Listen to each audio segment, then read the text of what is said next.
We're back to the Neil Haley Show, also the Media Giant Effect. I'm excited to welcome the program professional soccer player, former pro soccer player, but an amazing guy, and also entrepreneur, Jesse Bradley. Jesse, thanks for stopping by. Last time we talked about the story, man, and you overcame things like so many professional athletes overcome, to the level that, you look at, we don't figure out what we want to do. We go through these struggles. We don't know, hey, I was doing this for so long. And sometimes we never figure ourselves at all. So you saw your faith, you move forward, and you have all these amazing goals and dreams to accomplish. What does 2023 sound like for Jesse Bradley? And again, it's 2022 still here. I'm not wishing it out, but tell me. That's it, Neil. I appreciate your show, your passion, and how you just bring people on board who are going to add value, encourage, inspire. And in my life, those lowest points have become a fuel, and they forged a passion and purpose in my life that I get to live out now. And I really discovered during COVID, I want to bring hope to more people. I want to see people empowered. I want to see people who can then cultivate hope habits. Hope is relational, and the quality of our lives are determined by relationships, family, friends, coworkers, also, I think, spiritually with God. But in addition to the relational, there are specific, intentional, and practical steps we can take. And we've been doing digital campaigns in 2022, and it's been so fruitful. Right now we're in the middle of the World Cup, and I've been an analyst for CBS Sports, which is a lot of fun to talk soccer. But then also we launched hope campaigns, and the traction that those have gained, it's really blown our minds, because millions of people are going through the content, and then we have a different focus on each one. Sometimes we focused on marriage and how to strengthen your marriage. Sometimes we focused on hope habits. We've talked about adoption and even spiritually. And the last campaign that we ran spiritually, there were over 200,000 people, this is globally, that said they want to start a relationship with God. So right now we're in the middle of some campaigns. We're following up. When you have a plan on paper and then the reality exceeds it, yes, and you're trying to make those shifts and adjustments, it's like, okay, how do we cover this? What do we do here? And continually learning. I think making those mid-course adjustments in any business, any profession, noticing what worked this year, what we learned from it. But I think the potential digitally, and I say this, anyone who's listening, whatever space you're in, whether it's personal or business, what can happen online? And that can involve social media, website, app. It's like historically when the printing press came out and all of a sudden doors flew open. Right now, the impact, it's exponential. And Neil, you see this, radio, television. And what used to traditionally be, grab a show and it's only on radio or television. Right. Now the multiplication happens because people share it. It's on social media, it's video, it's YouTube. And when things go viral, it's gone. And then that's so much fun because you see so many change lives. So what do you think?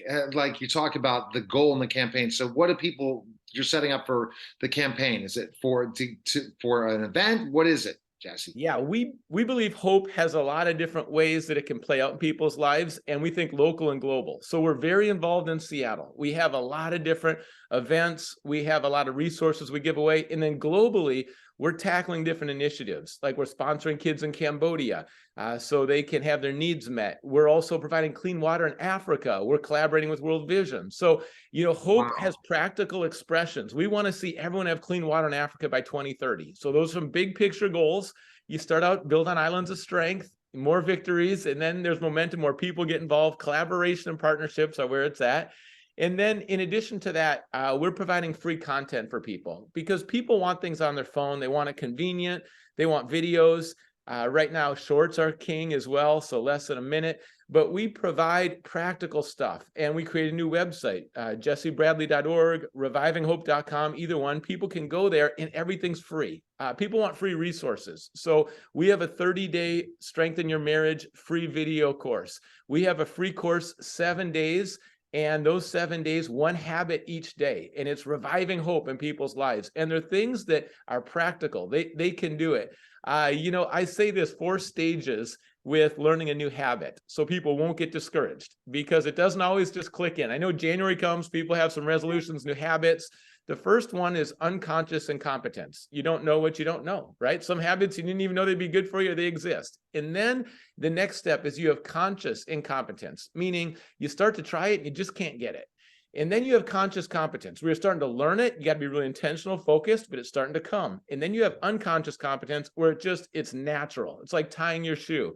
You know, when I was a goalkeeper and I didn't know how to catch, I didn't even know the W was the proper technique, right? And then I tried to catch a ball and there was no W with my thumbs. It was kind of spread out and I would drop the ball. And then I was overthinking about the W, but I was getting my W on the ball. And then lastly, it's just natural. I'm diving the upper corner and I'm catching it with the W. So any habit, and that's true, you know, with gratitude. I say a gritty gratitude, learn how to give thanks when you don't feel thankful. Yeah. And just start with 10 things you're thankful for today. When you give that gratitude, you're going to focus on what you do have instead of what you don't have. It's going to change you on the inside. You're going to become, you know, a more positive attitude. You're going to see the world differently. And that habit of gratitude, that is like a gateway for a lot of other things that can happen in your life. One other one I think is really important: forgiving people fully every day.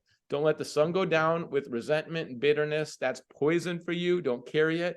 So that works in marriage. That's been a key in my marriage. I think that's key in every marriage, conflict resolution. But you've got to talk about it, have honest and humble conversations, because that's where the fruit is. But I'll tell you, when you forgive everyone fully, it doesn't mean what they did was okay, but you're making a choice. If you don't forgive and you hold on to resentment, you're putting yourself in a jail, and you got to step out of that. So this is an intentional choice to forgive fully every day. Healing is a process. That doesn't happen right away, but make the first step, which is forgiveness, and let go of that grudge so that you can really love people, you know? And so these are the kind of habits. Again, you kind of get the scope. It's personal, it's local, it's digital, it's global. And you know, I'm someone, it's hard to say no sometimes. That's probably a good goal for 2023, is just what to say no to. But I'm energized by all this stuff. And I'll tell you, your pain points can become your greatest points of motivation. And because I didn't grow up with any clue about God, when I learned, you know, how good God is and how much he loves me, it's like, I want people to know. My parents got divorced. So I want to strengthen marriages and see people flourish in marriage. I also want to see adoption happen, because no kid should be without a forever family. You know, there's different things I can point to. You know, my career ended tragically in Africa with professional soccer. I love to encourage athletes. We have Faith and Family with Seattle Sounders here, Tacoma Stars. So whatever's happening in your life that is really disappointing, painful, low points, what can you learn from that? And then there's a rebuilding that happens. And I believe that's what's deeply fulfilling, is when you can help people who are in that same situation as you. And that's what I love to turn around and be a part of, whether that's pastor, speaker, author, you know, whatever the means are. I don't really care. I'm impressed. I'm absolutely impressed by you, even more than the last time, because you really are telling us what's coming up. I know you, as a humble person, are going to tell the story, but you're not going to talk about all these initiatives you have. And they're fantastic initiatives. And you're doing so much in the community of Seattle and then all over the world. And it's just very, very impressive. What do you want to tell our listeners and viewers about what they should think about to do? Go ahead. Yeah, I think you come alive when you serve. And if there's part of you that's been dead, or it's just been on the shelf, like when you're using all your gifts and you're seeing lives transform, there's nothing better. So when you give your life away, when you invest in other people, like, people are eternal, and you've got to really focus on what your core message is, what you're really called and gifted to do in this world to make this a better place, and then go all in. There's going to be a cost. Some people won't like what you're doing, and there's going to be some pushback, some shade. Anything that's out there on social media, there's going to be a lot of haters. So just know that's going to happen already. Don't be rattled. Don't be surprised. And just keep going. Lock arms and collaborate with people who have the same values and shared passion. And I'll add this: your performance is never your identity. When you're doing all these things and everything's going great, just remember who you are is not what you do.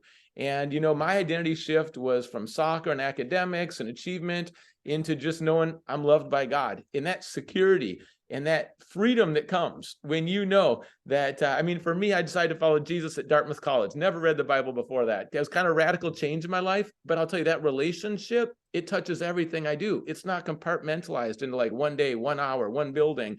And when you're abiding in that kind of love, you have a source greater than you, and you're asking for wisdom and love, it's going to flow through you. So there's no limits to what can happen in 2023. Don't put too much pressure on yourself, all about one resolution. Instead, it's that full life that comes, and think through how you can serve other people. And I'll add this too: inner health is where it starts. So I mentioned before, forgiving other people, gratitude. What's the internal condition of your soul? And it's not going to come through buying stuff. It's not going to come through chasing after pleasures. It's a deeper peace. And I think together we need to learn how to love each other. And when you are at peace with who you are and you're secure and you're loved, and that love is solid, indestructible, then you're going to be able to love other people more and take some relationship risks this year. The best things happen, I believe, when we pray, listen, and take some relationship risks. So that's my encouragement. I know we covered a lot in a few minutes, but we're just rolling into the new year, excited about what's going on. JesseBradley.org, correct? Is that That's correct? right. Thank you. And then also, you're still doing the World Cup stuff, or is that the commentary? That's right. I'm on CBS Sports tonight. Looking forward to that. And we're diving in, coming down to the finish. I picked Argentina, so I'm going to stick with them the whole way. That in the beginning of the tournament, Messi, it might be finally his turn to grab the World Cup trophy. And then social media, Jesse J. Bradley on all platforms. Love to hear from you, hear your story, whatever you want to talk about. Let's do it. I love connecting with people. All right. You're listening and watching the Neil Haley Show. We'll be back in just a moment.